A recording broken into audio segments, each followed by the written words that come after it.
Farel memeluk pinggang Renata, merapatkan tubuhnya dengan Renata, membuat tidak ada jarak 1 sentimeter pun di antara mereka berdua. Kalau begitu berikan aku hadiah yang lain aja, ucap Farel ketika Renata bilang tidak bisa menraktir Farel makan malam karena dompetnya ketinggalan di rumah sakit. Renata mengerutkan keningnya. Hadiah apa yang Farel inginkan darinya? Apakah mungkin? Renata menepis pikiran kotornya. Entahlah. Setiap bersama dengan pria itu, terkadang pikirannya terkontaminasi dengan malam panas yang pernah dia lalui bersama Farel. Memangnya hadiah apa yang kamu inginkan dariku? Tanya Renata pada Farel. Wanita itu nampak deg-degan sekali karena udah menebak apa yang Farel inginkan darinya. Farel tersenyum tipis.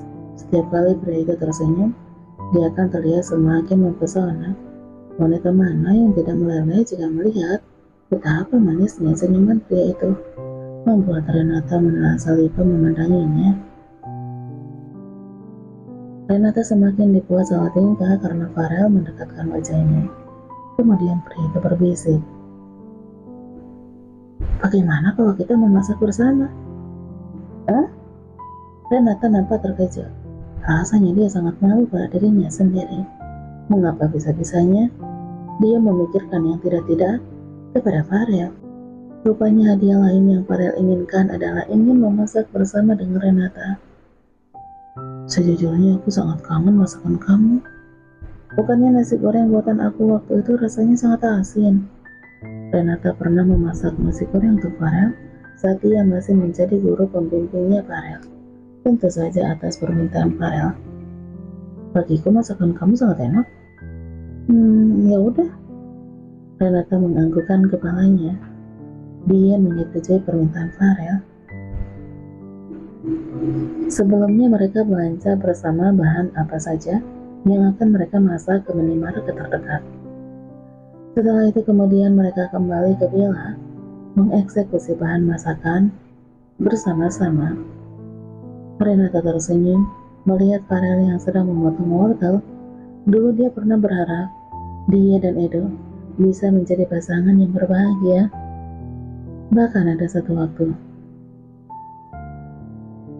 mereka bisa belanja bersama dan memasak bersama, karena pernikahan itu adalah hidup bersama. Ada banyak hal yang bisa mereka lakukan bersama-sama agar pernikahan mereka menjadi hangat dan penuh kasih sayang. Akan tetapi semua yang diharapkan dan dia inginkan malah Farel yang mewujudkannya, bukan Edo. Jika mengingat betapa indahnya kenangan yang diciptakan oleh Farel bersamanya, membuat mata Renata berkaca-kaca. Hatinya bertanya-tanya, apakah dia sanggup kehilangan Farel? Bahkan setiap waktu dan setiap detik Renata tidak bisa berhenti memikirkannya. Apakah dia sanggup merelakan Farel bahagia dengan wanita lain? Hanya membayangkannya saja membuat dada Renata merasakan sesak. "Mengapa dari tadi kamu memandangi aku terus?" Goda Farel ketika menyadari Renata sedari tadi memandangi wajahnya. Renata menjadi gelagapan. Dia berpura-pura sibuk dengan mengaduk-aduk tongseng sapi yang ada di dalam wajan.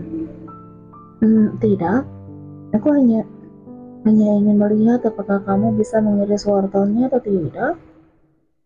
Farel tertawa kecil.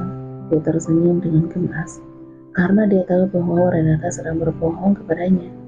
Pria itu meletakkan pisau di tempat yang semestinya. Kemudian dia berjalan mendekati Renata yang sedang memasak.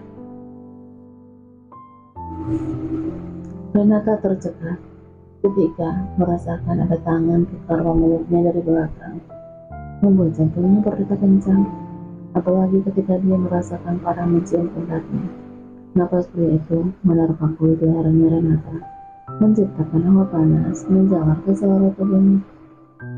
Tiba-tiba saja Farel mematikan kompor.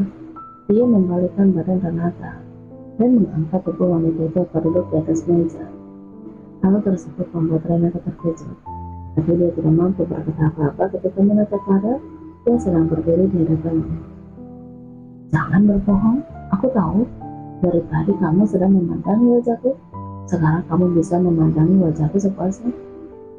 Farel berkata sambil memeluk pinggang Renata yang sedang duduk di atas meja. Renata hanya dia memandangi wajah Farel, wajah tampan yang sering hadir di dalam mimpi lawannya. Kemudian Renata mengalihkan pandangannya ke arah lain. Dia tidak sanggup memandangi wajah Farel lebih lama lagi. Mengapa kamu harus mematikan kompor? Padahal sebentar lagi langsung satunya akan segera matang, protesnya. Renata ingin turun dari atas meja, tapi Farel menahannya. Dia menggerakkan pelukannya pada pinggang wanita itu. Aku memang sangat lapar, tapi aku ingin yang pertama kali aku makan adalah kamu. Aku sangat menginginkan kamu, Renata. Setelah berkata seperti itu, Farel mengunci pipi Renata. Kemudian tangan Farel meraih tengkuk leher Renata agar ciuman makin dalam. Khusus malam ini, Renata tidak ingin membohongi dirinya sendiri. Dia memang telah terperangkap dengan kesalahan Farel. Dia sangat mencintai pria itu. Renata membalas ciuman Farel dengan semua rasa yang dia miliki. Farel merasakan dirinya seakan melambung tinggi ketika Renata membalas ciumannya. Bahkan wanita itu melingkarkan tangannya ke leher Farel. Mereka berciuman sangat agresif. Tangan Farel bergerak membuka kancing baju yang dikenakan oleh Renata satu persatu. Setengah jam kemudian mereka nampak terkulai lemas. Napas keduanya terengah-engah. Farel menenggelamkan kepalanya ke leher wanita itu. Kemudian Farel memandangi wajah Renata, menatapnya dengan penuh cinta. Dia mengucap bibir wanita itu dengan lembut. Farel memegang wajah Renata. Dia ingin mengatakan sesuatu yang sangat penting kepada wanita itu. Sebuah ungkapan yang tulus dari hatinya yang paling dalam. Renata, kamu udah tahu kan betapa besarnya cinta aku untukmu? Aku akan membantu kamu lepas dari Bang Edo. Aku akan memperjuangkan kamu. Setelah itu, aku ingin kita menikah. Kamu mau kan menikah denganku? Farel tidak main-main dengan ucapannya. Perasaannya kepada Renata sangat tulus dan ingin menjadikan wanita itu sebagai pendamping hidupnya. Dia ingin menua bersama dengan wanita itu. Hanya Renata satu-satunya wanita yang Farel inginkan. Perkataan Farel membuat hati Renata bergetar, walaupun waktunya tidak tepat, karena Farel melamarnya di saat dia masih memiliki suami. Tapi Renata sangat tahu bahwa Farel bersungguh-sungguh dengan ucapannya. Mata Renata nampak berkaca-kaca, hatinya sangat bimbang. Dia ingin sekali hidup bersama dengan Farel, menikah dan memiliki anak darinya. Tapi bagaimana dengan Tuan Aldi? Tuan Aldi sangat berharap Sarina menjadi menantunya. Bahkan Tuan Aldi meminta tolong pada Renata untuk membujuk Farel agar mau menikah dengan Sarina. Sungguh, dia sangat dilema malam ini, di waktu yang sama dan di tempat yang berbeda. Terlihat Tania yang sedang disekap di dalam sebuah gudang. Para preman sengaja menyekat Tania di gudang yang terletak di daerah yang sangat sepi dan jauh dari pemukiman untuk melancarkan aksi mereka. Tubuh Tania nampak terluka. Setelah mendapatkan siksaan dari para preman yang disewa oleh Edo, para preman sangat geram karena Tania bersikeras tidak mau menggugurkan kandungannya. Padahal Edo akan membiarkan Tania hidup jika seandainya Tania mau menuruti perintah dari Edo. Asalkan Tania mau menggugurkan kandungannya dan pindah ke luar negeri. Edo tidak ingin Renata tahu tentang perselingkuhan yang terjadi antara dia dan Tania. Wanita itu berteriak meminta pertolongan, sangat berharap pada seseorang yang akan menolongnya. Dia berjanji kepada dirinya sendiri, seandainya dia bisa keluar dengan selamat dari gudang ini, dia akan memperbaiki segala kesalahannya dan berubah menjadi wanita yang lebih baik.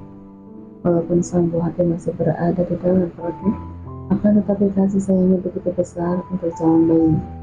Tania tahu dulu dia dilahirkan tanpa seorang ayah. Bahkan ibunya sering bilang sangat menyesal telah melahirkannya. Walaupun Tania akui dia sangat salah dalam mengambil langkah, dia menghalalkan segala cara agar bisa membuat dia bahagia dan memiliki uang yang banyak. Akan tetapi dia tidak ingin nasib anaknya sama seperti dirinya. Dia tidak akan pernah menyesal untuk melahirkan bayinya, walaupun akhirnya dia harus membesarkannya seorang diri. Wanita itu menangis sambil duduk mengeluh. Kedua lututnya, gelapnya suasana di dalam gudang tersebut membuatnya sangat ketakutan. Cepat, terdengar suara pintu terderi, membuat Tania semakin ketakutan.